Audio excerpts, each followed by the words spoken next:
I was listening to Marie Mott this morning at 11 and wondering about the boldness of her proposal to disarm police in Chattanooga. This is something that I'm a more diplomatic person perhaps than she. I have proposed sort of indirectly and obliquely.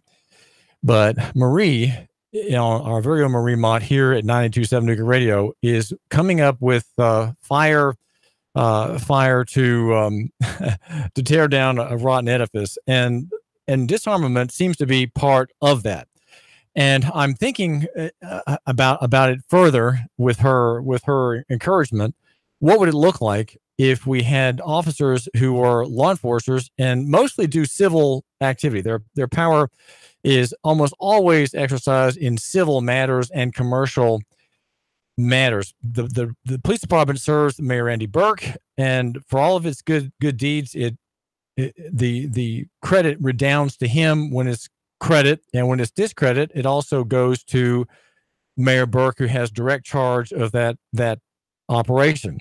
And I'm thinking about disarmament. I'm thinking about city council and what kind of uproar that the city council needs to make about itself, because when there's an attack on the people, such as Diana Watt, who was dragged from her car July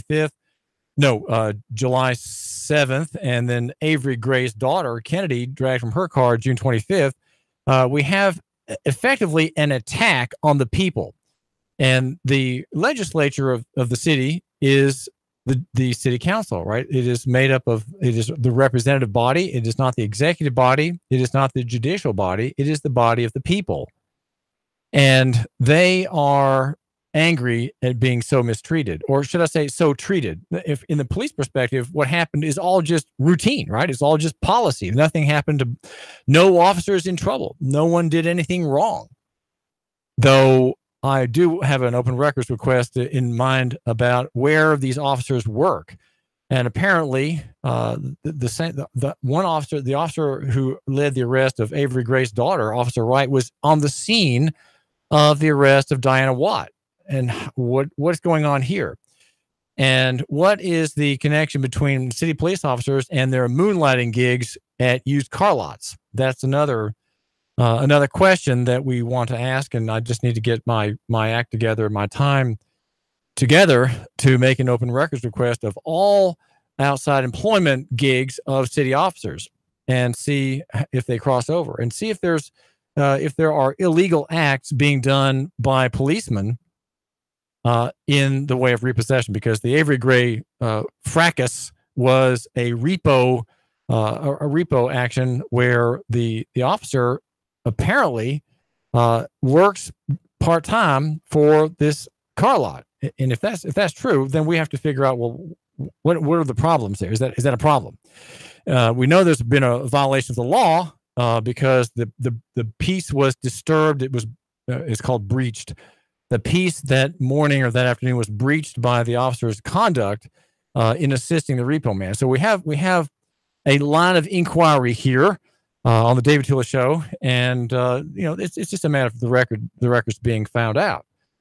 And so what is Mayor Burke going to do? And we have the main concern is that the people are being abused. In fact, they're being injured. Each woman, Diana Watt and Kennedy Gray, each one was given had abrasions on their wrists. And when Diana Watt was arrested, get this, there were 4 cops in her car. I just can't understand how that occurred, but they were trying to get handcuffs on her while she was sitting in the passenger seat of the family SUV, and that there were 4 in her car around her, breathing down her breast, is just something I can't quite picture it. But that is what the daughter says, and Jayla Johnson, that's her Facebook name. Jayla Oates is her name, her legal name.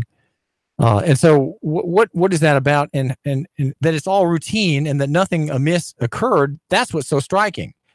And that's what people should be angry about. And so I'm asking myself, if these officers were not armed, if they weren't ready for combat, which is what they're ready for combat, they're ready to kill. If they were good shots and made every bullet count, they could kill 50 people. Some of them, they have that much ammo on their swarthy persons. with many of them have tattoos nowadays. Cops with tattoos, looking a little bit like private club members, perhaps, and all of them bearing armor plate, as if to deflect the assassin's round on their fronts and backs. There is something in Mayor Burke's operation which is highly militarized, highly escalated, that I think needs to come into question. And it needs to come into question where? At the city council, because the mayor's office is immune to anything, right? And Mayor Burke is immune to anything because in his theory, the police are independent. What do you mean? I don't deal with policing. They're independent. They make their own decisions over there. I don't meddle with policing, right? But that's a bogus position if he takes it at all. And I don't know that he does. He might. It's a bogus position because police chief is named by him and police policy is controlled by him. The mayor could, with one stroke of the pen, order all officers to either resign or turn in their weapons to the armorer with the ammunition. He could do it. It's his authority to do. And then what would happen? Then what kind of city would we have? And I can hear my conservative friends saying, "Well, wow, we would have anarchy in the streets. We'd have suddenly a riot down by UTC. We wouldn't have just a shooting in front of one downtown tavern on a nearby parking lot. We'd have it every restaurant would have it. You'd have a shooting at every restaurant. There would be chaos and anarchy if cops were not equipped for warfare, like an army of occupation. We would have anarchy." Now, of course, that perspective is a Marxist perspective. It is a Marxist materialist perspective that assumes the disharmony of interests rather than, as Christianity would argue, the harmony of interests. And so the whole idea that we're going to have anarchy, we're going to have chaos, we're going to have arson left and right, cars skidding down the intersection, people running red lights, pedestrians mown down by people who are doing their own thing. Those are TV fantasies. Okay, that's just from the script writer's imagination about a post-apocalyptic scenario where we have one tank of gas, one clip of ammo, and one water bottle and some crackers left, and we're going to get our own or we're going to die. That's the picture that this sort of thinking has. It doesn't conjure from reality. These are conjurings that don't come from reality, especially the reality of people that you know. And those are the people you see in the store, the folks you greet when you're pumping gas and you have a chat with the man on the other side of the pump. There's a cordial, "How are you doing?" and "How's it going?" that kind of thing. Yesterday, I met a man at Green Pond Grocery in Saudi Daisy, and he offered me some corn. He said he'd just been picking corn for his grandmother. And, well, actually, she's somewhere else, and he was at her property picking the corn. He was delivering it, and he asked me if I wanted 3 or 4 of them. I said, "Well, that you're very kind. Thank you." You know, that kind of thing. These are the people that are going to cause the chaos by some counts if we have cops without guns. Well, the idea of cops without guns is perhaps the most important form of demilitarization. And the first to say it boldly, I think, in Chattanooga is Marie Mott. Marie Mott has made that proposal. And she is a young social activist, and she is starting a new show. It began today. And so tune in tomorrow to Marie Mott at 11 o'clock. Marie Mott, 11 o'clock, a woman of great, great heart. And my number is 800-8949, 800-894-9. And now I've got 2 things I want to kind of get to here in the next few minutes. And so maybe you can help me, or if you want to change the subject, okay, change the subject on the David Tullis show. And I'm happy whatever happens. Okay, I'm always glad when you call me. But if you want me to just kind of digress on some things, then we'll do that too. Here at 800-8949, 800-8949, brought to you by Nuganomics.com. There's a good story at Nuganomics.com where I figured out why I was uneasy about the city council meeting last Tuesday, and why, thanks to Marie Mott, I see things more clearly. And that is that the city council is not acting vigorously and violently as it ought to. It should act without the control of the form of the meeting tomorrow night at dinner time when it meets. Right? The council members have a late dinner or an early snack and a late dinner on Tuesday, which is go to meeting night. For me, at my house, go to meeting night means I'll come home late. The sitter, if I have a sitter, is longer, and if I have dinner, it's on my own usually because the family has already eaten without me, especially if the meeting goes long. I want the meeting to go long tomorrow. Why? Because I want you, my listener, to be there, and I want you to demand reform. You, my listener, through your representative on the city council, have business demanding reform. Reform. Where do we want to go as a city? What opportunities do we want to take? Demand opportunities. Insist on opportunities for de-escalation.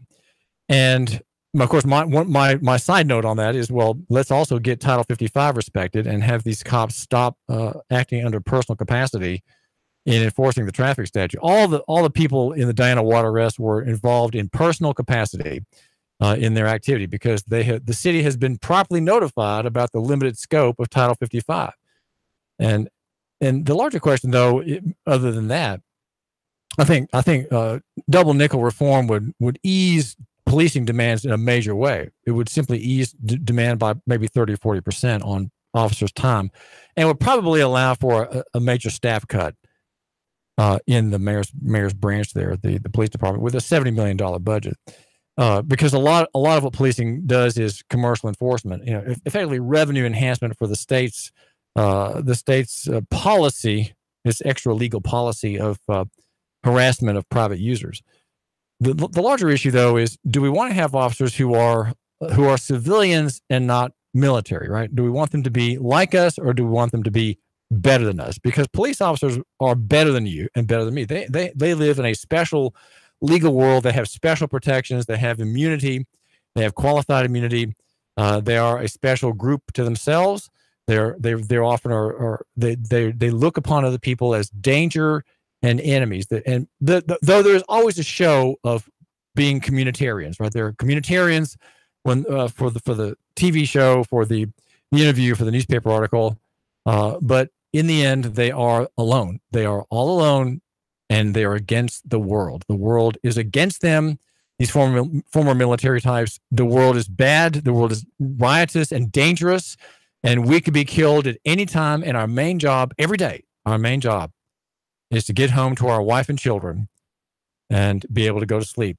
And so there is a unique executive privilege that attaches to that office, even though these are just city employees. You got to remember that these are city employees, and I'd be willing to argue that and there may be a court case on this that says that police officers are merely city employees and they're not really special. Though I would argue back on that point that they do have protections in the statute for the killing of people. Right? They can kill people, especially if those people know that these are officers and these people, the person who shot had a weapon or was a danger to himself, the officer, or others. There are rationales for that in the law, and DA Pinkston and Sheriff Hammond will clear the officer. They'll just say it's okay. We examined this in detail, and it was a lawful killing. Okay, it was a lawful killing of someone who had done nothing worthy of capital punishment, right? But it was still a lawful killing. City council needs to get its act together. City council members need to be angry. Carol Burrs, for example, Dr. Carol Burrs, the dispute resolution person, she is a very gracious, refined person. I think she's probably a liberal Democrat, but no matter. She could have said something the first time this came up. The Avery Gray video and the Diana Watt video that kind of came together last Tuesday. But Carol Burrs didn't say much, though she just by the way, she understands that traffic speed advisories are merely advisories. She does believe that. And she believes that because I think fundamentally she understands my position on the right to travel versus the privilege of transportation and the privilege of being a driver or the privilege of being an operator.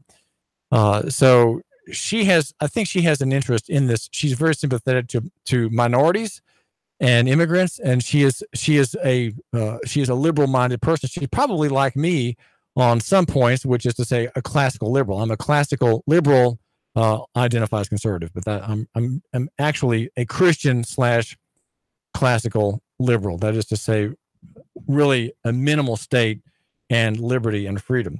And Darren Ledford, just a word about Darren Ledford, also on the city council. He's the conservative, new in office. Also, he joined at the same time Anthony Byrd took office.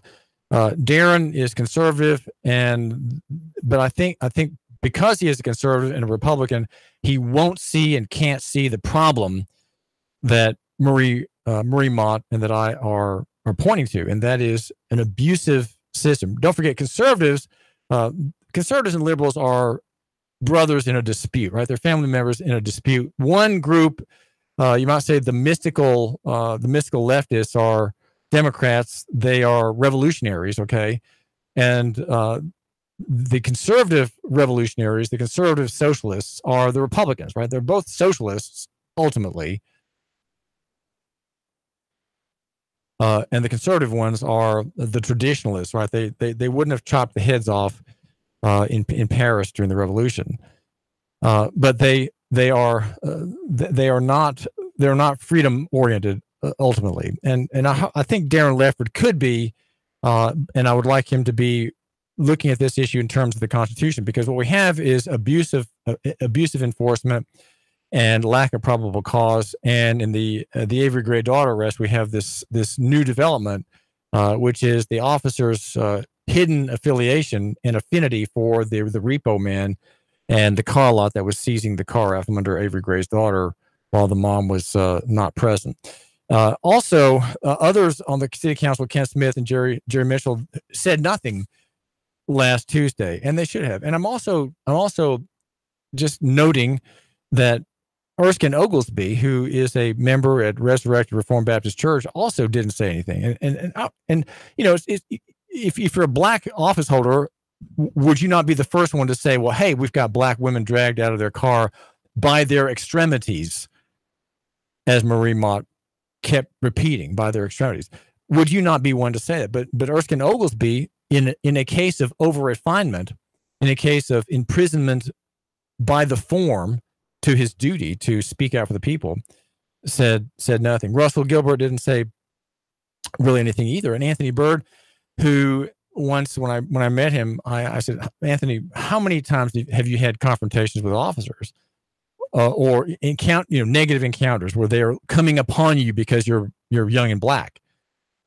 And he said 20, 30, or I don't know, was it 30, 40, 50 or 20, 30, 40, one of those two, 20, 30, 40 times, too many to count. Why does Anthony Byrd not explode in anger at these two videos that have come out in Chattanooga? Why not? Why are we so civilized? Why are we so accepting? And is it the meeting? Do we have our explosion in a committee meeting? Is that where they take place? No one attends those. No one from the public, but a few people, a few interested parties, maybe petitioners, and favor seekers. But in the main meeting, why not there? Why do we not have, as they say, a conversation about routine policing? There seems to be in city council the claim of Robert's Rules of Orders. Well, we have our budget, we have our agenda, we have all the parts that we go through. We read through the variances for zoning. We hear from John Bridger. We see a few slides. Then we hear about the purchases. That's always about 8 to 10 minutes. Sometimes Darren Ledford, who actually reads these documents, will ask a question. And much to his credit, I think Darren Ledford is a very hardworking man in the printing business. So he takes printing and printed things very seriously.